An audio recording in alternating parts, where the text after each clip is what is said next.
En ce mardi 7 décembre 2021, jour de fête pour Tonton Feuillant, joyeux anniversaire. Je le viens comme chaque mardi vous parler de Monday Nitro et de cette anomalie dans le continuum espace-temps de WWE, un show où le catch était la priorité. Souvenez-vous, à SmackDown, on a eu le droit à 16 minutes d'action, de cloche à cloche dans le ring, c'était assez peu. Et Monday Nitro, ils ont décidé de faire tout l'inverse, à savoir 120 minutes d'action. 120 minutes d'action. Vous allez voir, on n'est pas au bout de nos surprises. Très peu de place, donc pour les 1 milliard d'angles qui s'enchaînent pour faire avancer des scénarios sans queue ni tête, on construit les talents, on construit les programmes, et bien entendu, on fait vivre le fameux projet Liv Morgan. Le projet Liv Morgan. Bien sûr, il y a un projet. Le catch, oui, mais cela dit, il y aura bien entendu des finishes pourris. C'est Monday Nitro, on peut pas tout faire. Ça reste, cela dit, quand même un show en ce moment bien supérieur à SmackDown. Et je m'en vais bien entendu vous dire pourquoi on va pas faire de petits détours sur la section news, voilà, on va laisser tranquille Jeff Hardy, bah voilà, en live event, il avait envie de rentrer. Bah il est rentré chez lui. Il était pas bien, on va le laisser tranquille. Et on va se focus sur ce qui s'est passé à Nashville, Tennessee, dans la nuit du lundi 6 décembre au mardi 7 décembre. On est parti, l'Euro Recap avec, tout d'abord, on nous remonte bien entendu les faits saillants de ce qui s'est passé la semaine dernière avec Seth Rollins qui intervient dans le combat de Kevin Owens et de Big E et qui contraint Seth Rollins à avoir un nouvel adversaire ajouté à son combat de Day One. Ça sera donc un triple threat match où Big E défendra le championnat WWE contre Kevin Owens et Seth Rollins. Et Seth Rollins nous accueille backstage en nous faisant partager sa bonne humeur, sa jovialité. Dans ce costume de cuir noir avec un brassard rouge, quoi, hein? Ah non, ça va, c'est pas un brassard rouge, non, il a la moitié du costume en rouge, ok. Non mais l'image, sortie de son contexte. Il est bien ravi parce que le show va s'ouvrir avec Big E contre Kevin Owens dans un match un peu random en cage, et il est bien content de les voir s'entretuer. Voilà, ça permettra de partir peut-être avec un avantage. Bon, ça va, on est quoi? On est le 7 décembre, ils ont le temps de récupérer d'ici le 1er janvier. Seth Rollins nous partage donc l'un des rires dont il a le secret, et on est parti vers Big E, qui lui est focus, prêt à battre Kevin Owens dans la cage. Grosse promo avec de la conviction et l'envie d'en découdre et de remporter la victoire. Ça tombe bien, quand t'es champion, bah c'est plutôt bien, tu vois, d'avoir cet esprit combatif. On est parti, il fait son entrée. Pendant son entrée, Kevin Owens aussi, lui, il nous rappelle qu'il est à 26 jours de devenir champion de WWE, il est assez sûr de lui, un peu même peut-être un peu trop. On sait qu'il y a toujours cette situation contractuelle autour de Kevin Owens qui laisse planer peut-être le fait qu'il quittera WWE au début de l'année 2022, à l'instar de ses camarades d'NXT, Johnny Gargano et Kyle O'Reilly, dont les contrats devraient arriver à leur fin d'ici peu. On en saura plus ce soir dans l'épisode de NXT. Et boum clac, la cage est posée, les mecs rentrent dans le ring et on est parti déjà pour un premier combat qui va durer 20 minutes. Et attention, 20 bonnes minutes dans un match de catch. Je suis pas un grand fan des matchs de catch, vous le savez, parce que généralement on met une cage pour éviter qu'il y ait des interventions, et bah figurez-vous qu'il y en a quand même eu. À un moment clé du match où Big E il était sur le point de franchir la porte, déjà quelle idée de con de franchir la porte pour pouvoir gagner le match, enfin bref. Seth Rollins il est passé, il a claqué la porte, comme ça il est resté aux abords du ring pour commenter et apprécier bien entendu les deux mecs qui voulaient s'entretuer. Puis bien avec Kevin Owens aussi cherche la gagne à fond la caisse et tente à plusieurs reprises de s'échapper. À chaque fois il a été repris par Big E et il n'y a jamais eu ces espèces de moments de flottement pas très crédibles. On a essayé d'apporter du sens en mêlant ça à du bon catch et Big E va obtenir une victoire que j'ai trouvée vraiment décisive en battant Kevin Owens comme il l'avait fait face à Bobby Lashley dans un même match en cage il y a quelques semaines avec un big ending depuis la deuxième corde et c'était encore une fois très impressionnant. Big E, cela dit, à peine sorti de la cage, va se faire prendre d'assaut par Seth Rollins, qui je le rappelle était resté aux abords du ring. La cage va se relever, l'action va se délocaliser dans le ring, et finalement Big E va corriger absolument tout le monde, et Seth Rollins et Kevin Owens pour rester fort, et c'est tout ce qu'on attend d'un champion, c'est qu'il reste fort, hein, ben voilà, on part à la pub. Et là, au retour de pub, incroyable.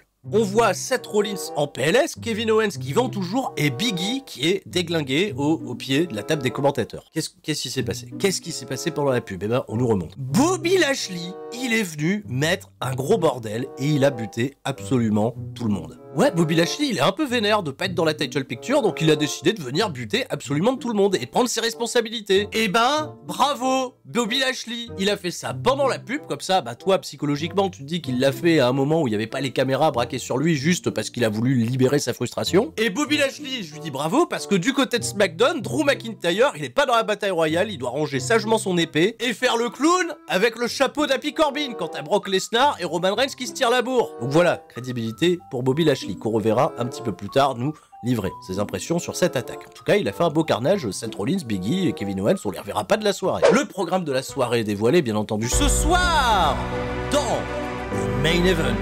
Le projet Liv Morgan challenge Becky Lynch pour le championnat féminin de Raw. On aura également un épisode de Miss TV qui recevra en invité Edge pour poursuivre bien entendu le programme qui avait commencé de belle manière la semaine dernière, et un tournoi par équipe pour couronner des nouveaux aspirants au championnat de Riddle et de Randy Orton, avec les Street Profits qui feront face à AJ Styles et Omos, et Alpha Academy contre les Dodo, les Réré, les Mimi. Bon, c'est bien. Un tournoi, au moins on va crédibiliser les futurs challengers, tant mieux. Alors dirigeons-nous vers le match le plus court de la soirée, et certainement le moins pertinent, comme ça c'est fait, on n'en parle plus. Zelina Vega, accompagnée de Carmella, elle affronte Nikki H, accompagnée de Rhea Ripley. Bien entendu, en 2 minutes, elles nous ont montré toutes les combinaisons de roll-up possibles, sans jamais réussir à marquer le point, pour que Zelina Vega esquive une tentative de crossbody de Nikki H, qui a fait un gros plat sur le ring, lui porter le code red, remporter la victoire, et bah Nikki H, elle est bien triste d'avoir perdu. Elle semble assez inconsolable, Rhea Ripley elle vient à ses côtés, et là il y a, tu vois, le début d'une espèce de petite dépression.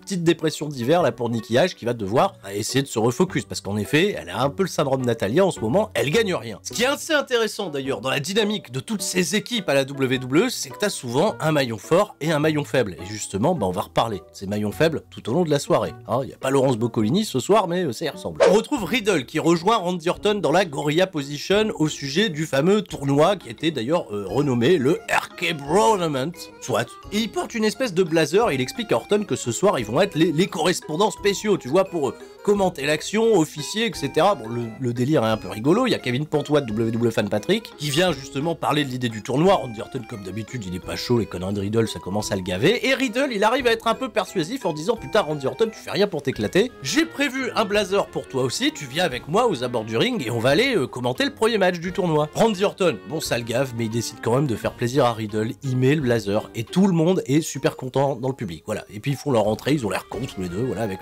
leur blazer, mais ils sont en slibard en dessous, t'imagines?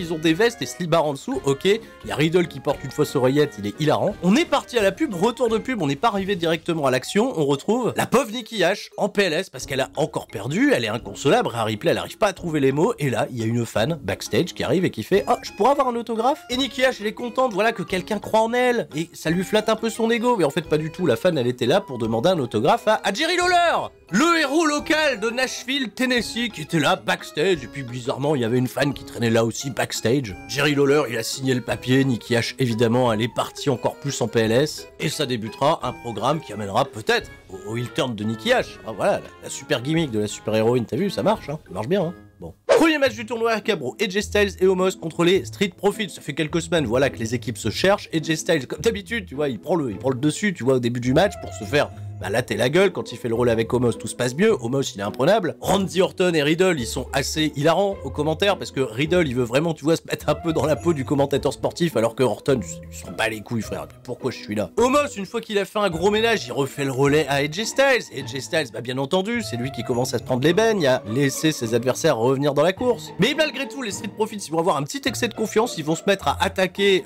Omos, tu vois, qui est resté, tu vois, sagement derrière sa corde. Il est un petit peu vexé, Omos, et de ce fait, quand AJ Styles est peut-être sur le point de remporter la victoire, Omos lui vole le relais, il rentre dans le ring, il se vénère sur absolument tout le monde, il descend à l'extérieur du ring pour encore plus s'infliger des dégâts, et il se fait décompter à l'extérieur comme un con. Victoire des Street Profits qui passe en finale, et AJ Styles qui va engueuler Omos, qu'est-ce que t'as fait? Tu m'as pris la victoire, qu'est-ce qui se passe? Alors que bon, quand même, AJ Styles c'est le maillon faible depuis tout le temps dans cette équipe. Omos, c'en est trop pour lui, il veut plus écouter AJ Styles, il va passer au-dessus de la 3ème corde, il va rentrer backstage tout seul, et on a toujours plus d'éléments quant à la scission attendue entre les deux hommes. Alors AJ Styles, s'il n'arrive pas à retenir Omos, je vois pas ce qui le retient de faire une Bobby Lashley dans quelques jours. Venir casser la gueule à absolument tout le monde et de prendre le titre à Biggie. Vous voyez ce que je veux dire? Mais attends, l'aftermatch, il s'arrête pas là, il y a la partie rigolote qui arrive après avec Riddle de WWE Fan Pantois. Lui aussi, il vient faire des interviews d'après-match, il demande à AJ Styles ses ressentis, parce que il y a l'air d'y avoir des tensions entre lui et Omos, et AJ Styles, tu sais, il a pas envie de répondre à Riddle parce qu'il le gonfle, et donc de ce fait, il envoie chier Riddle, il se casse aussi, et Randy Orton, il observe ça de loin, et t'as quelque chose à rajouter, Randy Orton, il lui demande Riddle, Orton il fait non, non, grosse pop de la part du public au moment où Orton fait non, tu me gaves.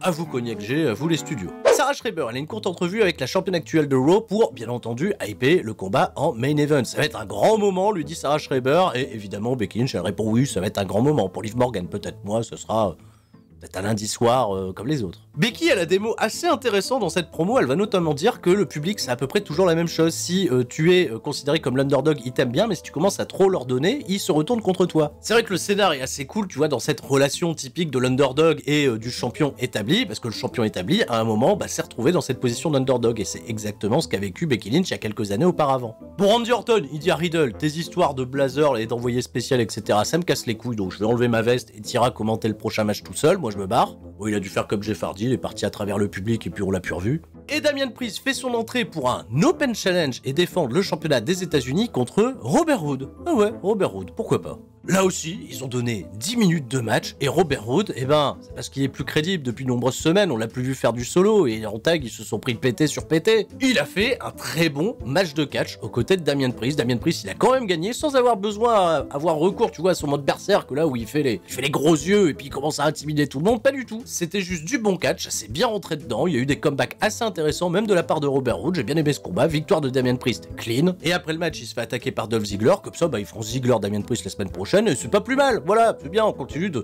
faire grimper l'incroyable cote de Damian Priest qui toujours pas été battu en compétition depuis qu'il est dans le main roster. Pas banal. Raw, toujours le catch, et j'avais peur dans mon visionnage que le prochain combat n'allait pas être considéré comme il le fallait. Doudrop contre Bianca Belair, ça fait plusieurs semaines qu'elle se cherche, ils nous ont montré, voilà, toutes les péripéties entre les deux. Et figurez-vous qu'ils ont donné 13 minutes au match, et j'ai vraiment eu l'impression que c'était la première fois qu'on voyait Doudrop avoir un combat compétitif à la WWE. Là, elle était face à une Bianca Belair qui a de plus en plus, tu vois, le soutien du public derrière elle, et ça se sent, et Doudrop, elle a fait du catch. Elle a posé des problèmes à Bianca Belair en lui rentrant dedans, c'était physique, c'était très très cool. En revanche, WWE, même s'ils ont donné 13 minutes de combat assez intéressantes, ils ont fini par un finish à la con. À un moment, Doudrop, elle était peut-être sur le point de se manger le Kyodi, elle a préféré se laisser glisser à l'extérieur du ring, et elle a remonté le backstage pour abandonner la compétition, tout simplement.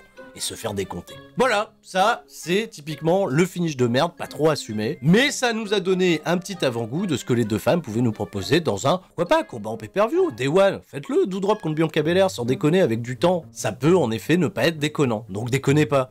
On t'a vu jusqu'à présent beaucoup de catch et peu de place, tu vois, pour les angles d'entre-deux matchs, là on a une petite série, on va un petit peu rigoler avec Austin Theory, qui est encore une fois reçu dans le bureau par Vince McMahon. Tu vois, c'est l'heure de la deuxième leçon, mais on va pas apprendre grand chose, parce que Austin Theory, il va se prendre les mêmes remarques de Vince McMahon, ne demande pas aux gens comment ils vont, parce qu'on a strictement rien à foutre de savoir comment ils vont. Le but, c'est évidemment de créer la surprise, d'avoir des opportunités, etc. Et Austin Theory continue d'écouter avec son air un peu bête, et Vince McMahon, il a l'air un peu blasé. On les retrouvera un petit peu plus tard. Il y a eu le SmackDown Breakdown Recap, voilà, avec Brock Lesnar, qui obtient, voilà, son opportunité au championnat de Roman Reigns. Là aussi, ça sera pour Day One. J'ai tout expliqué dans le SmackDown Recap, donc vous irez voir le SmackDown Recap, il y a de la tarte à la crème, vous allez vous régaler. Et c'est parti pour Miz TV avec comme invité Edge et Miz TV, tout de suite, le Miz, qui est là sans Maryse, parce qu'il a dit, oui, Nashville, Tennessee, vous méritez pas d'avoir Maryse chez vous, voilà, c'est tout. Cheap 8, comme d'habitude. Ça fait une semaine, le Miz, il est resté focus sur un élément de la promo du dernier Raw, à savoir Edge, qu'il a complimenté, en lui disant qu'il a réussi à accomplir des grandes choses. Et ça, il se dit,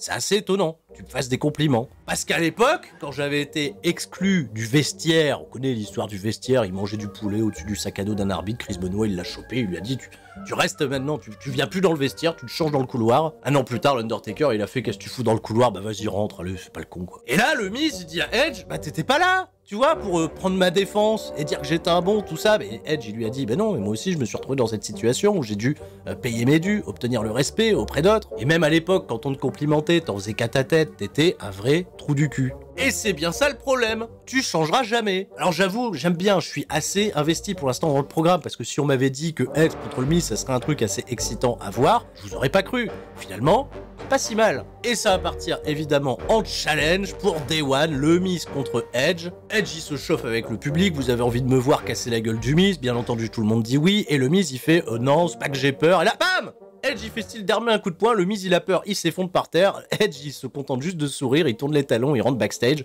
et il a marqué un point supplémentaire. C'était bien, sobre, efficace, bonne promo.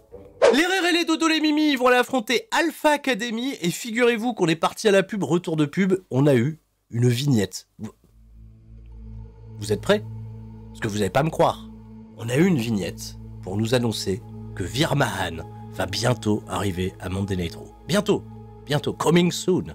C'est exactement la même vignette que chaque semaine. Ça fait, je sais pas moi, 10 semaines consécutives qu'on a la même promo. Mais le mec, il vient d'Inde à pied. Comment ça marche? On se fout de notre gueule. Virman, meilleur troll de cette fin d'année 2021. Bon, les rérés, les dodos, les mimi contre Alpha Academy. Là, il s'est passé un truc pas banal dans ce combat. Bon, je vais vous annoncer le temps du match, c'est peut-être un peu décevant, 3 minutes 15, mais ça racontait un truc. Les hommes légaux pour l'ouverture du combat, c'était Dominique et Chad Gable. Chad Gable, il a voulu se moquer un petit peu de la gueule du petit jeune. Sauf que Dominique, il a fait du catch pour essayer de contrer Chad Gable, il lui a lui aussi manqué de respect, ils se sont mis des baffes, voilà, c'était assez cool, et de ce fait, Chad Gable, il a pas voulu faire le relais avec Otis parce qu'il a pris le truc un petit peu au sérieux, tu vois, affaire personnelle, et il s'est fait piéger. Sur un crossbody, il s'est fait retourner, et Dominique Mysterio, sans avoir fait le relais à son papa, et ben il a gagné le match. Voilà. Pour Mysterio, soirée pépère. Otis, bah il a rien foutu, il peut juste se plaindre que y a un maillon faible dans son équipe, lui aussi. Mais Otis, il va pas se retourner contre Chad Gable, il y a Riddle, tu vois, qui était venu aux abords du ring, tu vois, avec son blazer, mais tout seul. Orton, il est rentré à sa maison. Il est venu les interroger au sujet de la défaite. Alors, Riddle interviewe les vainqueurs, pas les perdants. Évidemment, les mecs, ils sont un peu frustrés, vexés, tout ça. Et Otis, il a pas eu le temps de répondre quoi que ce soit, qu'il a attrapé Riddle, il lui a cassé la gueule. Orton, il était pas là pour le défendre, mais c'est pas grave, la semaine prochaine, on fera Alpha Academy contre RK Bro. Peut-être, voilà, j'avance rien. Bon, Austin Theory, dans le bureau de Vince McMahon. Vince McMahon, c'est vrai, un petit peu plus tôt, il lui a dit, tu vas avoir un match ce soir. Alors, on voit Austin Theory, il est en train, tu vois, de s'échauffer. Backstage, il s'échauffe, voilà. Et Vince McMahon, il le rejoint au téléphone, il raccroche le téléphone, il fait, bon, finalement, les plans, ils ont changé, t'as pas de match ce soir. Mais ça veut pas dire que tu dois pas m'impressionner. Donc qu'est-ce que tu fais pour m'impressionner? Bah le mec, pour impressionner Vince McMahon, il fait quoi? Ce que n'importe qui ferait pour impressionner Vince McMahon, bah il dézippe, bien entendu, sa veste, pour exhiber ses abdos, parce qu'il est costaud. Et il continue, tu vois, à faire ses échauffements. Bon, Vince McMahon, il est pas impressionné, il lui fait autre chose, fais un autre truc, et il va se dire, bah c'est pas grave, je vais faire autre chose. Et là, Vince McMahon, il est un peu plus confiant. Bah, vous allez voir, il va y avoir Finn Balor contre T-Bar. Là aussi, un peu décevant, 3 minutes 40, on aurait mérité d'en voir un peu plus, surtout que, bah, pauvre T-Bar, il a pas d'entrée, il a toujours pas de personnage, il est toujours flanqué rétribution, et on aurait pu faire revenir Dominique Dijakovic, c'est pas grave, pour là où on en est. Et c'est assez cool dans le ring malgré tout, tu vois, en 3 minutes 40, on a le temps d'en voir un peu, mais c'est un peu frustrant, on aimerait en voir plus, et Finn Balor va remporter la victoire pour refaire démarrer le momentum. D'ailleurs, les commentateurs, ils ont insisté là-dessus. Et allez, Finn Balor, il reprend du momentum, et il se fait attaquer et démolir par Austin Theory à la fin du match, qui va faire un selfie pour, bien entendu, impressionner Vince McMahon. Bon, la suite au prochain numéro. C'est le show du catch, on l'a dit, alors on n'a pas trop le temps pour les délires 24/7, il y a Dana Brooke backstage, bah il y a les mecs qui veulent l'attaquer, mais ils l'attaquent pas en réalité, il y a R-Truth, Akira Tozawa, même Reginald. À un moment, il y a Tamina qui veut courir derrière Dana Brooke, et Reginald, il fait barrage, et il fait non, on protège Dana Brooke, elle mérite. On nous remonte l'impact créé par Bobby Lashley dans la première heure de l'émission, après le match de cage, là où il a tabassé et Biggie, et Kevin Owens, et Seth Rollins. Alors Kevin Pantouf de WWE Fantomètre, il va vouloir les accoster, backstage, MVP Bobby Lashley répond à rien, parce que c'est MVP qui prend le micro, il a fait un moment, voilà, on respecte pas le nom de Bobby Lashley, et c'est pour ça qu'il a fait passer un message, et on espère que la semaine prochaine, les general managers, là, qu'on voit jamais d'ailleurs, ils sont pas là ce soir, celui-là de Ville, Adam Pearce, qu'est-ce qui se passe? Eh ben, quelque part tant mieux, ouais, c'est bien, on les voit pas, j'espère qu'ils prendront les bonnes décisions. Un triple threat, on va probablement se retrouver avec un fatal four-way. Mais encore une fois, Bobby Lashley, il fait ce qu'il faut faire, voilà, il crée un impact. Une déclaration qui laisse évidemment notre bon ami Kevin Patrick totalement pantois. Oh, je l'ai bien dit. C'est l'heure du main event avec une Becky Lynch qui a déjà fait son entrée au ring. Je vous rassure, ils l'ont filmé, elle a pas une entrée de jobbeuse. Par contre, pour Liv Morgan, ils vont mettre le paquet. Ils lui ont fait un petit vidéoclip, tu vois, toute sa vie, elle s'est battue, elle était toute petite, elle a vu du catch, elle a bien aimé le catch, donc tu vois, ils ont pris une petite fille, ils ont mis une ceinture, je sais pas si c'est des photos d'archives d'elle ou quoi, voilà. Il y a sa mère qui est interviewée, voilà, ma fille, elle va se battre pour faire quelque chose de différent, tout ça. C'est hyper inspirant, c'est tout mignon, t'as l'impression d'être, tu vois, dans un promo clip pour WrestleMania, pour le grand moment de Liv Morgan. Si à partir de là, il n'y a pas un projet Liv Morgan, je comprends pas. Et Liv Morgan, quand elle fait son entrée, j'ai fait waouh, elle est focus, tu vois, elle arrive, tu vois, elle a un gros souffle, tu vois, c'est le moment important pendant sa présentation et tout, voilà. On sent qu'il y a de l'enjeu avec une Becky Lynch qui, bien entendu, la prend pas au sérieux. Et ça va être l'histoire de tout le match. Alors, je parlais tout à l'heure, tu vois, de Zelina Vega et de Nikki Ash qui, pendant leurs 2 minutes de match, elles passent leur vie à faire des roll-up pour essayer de se surprendre, et c'est pour ça que la valeur du roll-up, elle a perdu tout son intérêt ces derniers temps à la WWE. Tandis que là, dans une configuration où t'as un underdog et une Becky Lynch qui est établie, voir des roll-up, logiquement, c'est pour créer justement le suspense. Et je peux absolument rien reprocher à l'écriture de ce match, c'est juste que la valeur de certaines choses ont carrément dépéri avec le temps à la WWE. Parce que sans déconner, on a eu 15 minutes de combat et les 15 minutes étaient véritablement solides. Liv Morgan, j'ai vraiment trouvé qu'elle assurait, elle pouvait, tu vois, captiver cette envie de se rallier derrière elle. Par contre, Nashville, Tennessee, bah, ils s'en foutaient un peu.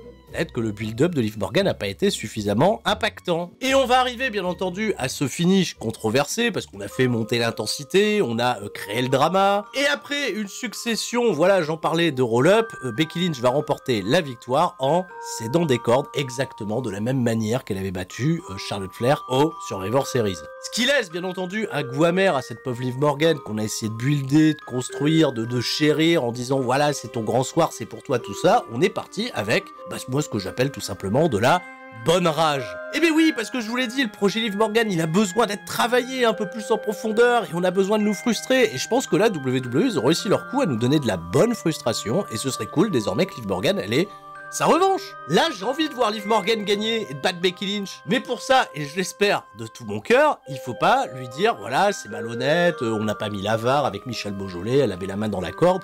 Donnez-lui un match à Day One. Il faut pas qu'elle ait de match à Day One. Si dans l'audience, il y a des supporters de Liv Morgan qui ont envie de s'investir, qui se sont dit, ouais, Liv Morgan, elle mérite, on fait quelque chose, faites-lui gagner le Royal Rumble. Et donnez-lui sa chance à WrestleMania. On a les bases pour une écriture très solide. Mais évidemment, WWE, on sait pas si c'est véritablement le plan. S'il y a un projet Liv Morgan, je dis là, le projet Liv Morgan, ça se trouve, il n'y a pas de projet, ils lui ont donné sa chance, elle a perdu, on passe à une autre. Attends, c'est bon, on a Bianca Belair, on a Rhea Ripley, on n'est pas à l'abri que Ronda Rousey elle redébarque, il y a Bayley qui doit revenir de blessure, Asuka j'en sais rien, donc Liv Morgan t'es bien gentil mais on fera rien. Moi j'ai envie qu'il fasse quelque chose. Ça y est, maintenant avec cette défaite de Liv Morgan, je suis de votre côté, je suis rallié avec vous. Liv Morgan, ça peut le faire. Bon bah voilà, j'ai envie d'y croire et c'est terminé pour ce recap en vous rappelant que mercredi 8 décembre, si vous regardez cette vidéo Day One, à 20h, premier, qu'est-ce qui s'était passé? Je vous promets 40 minutes de rétrospective avec bien entendu un Rumble retour en images. D'ailleurs, il y aura du retour en images sur absolument toute cette vidéo. Je compte sur vous, soyez au rendez-vous. Et sur ce, tout le monde reste fort, sauf la diarrhée de Jeff Hardy probablement. C'était Sturi. Ciao, bye bye.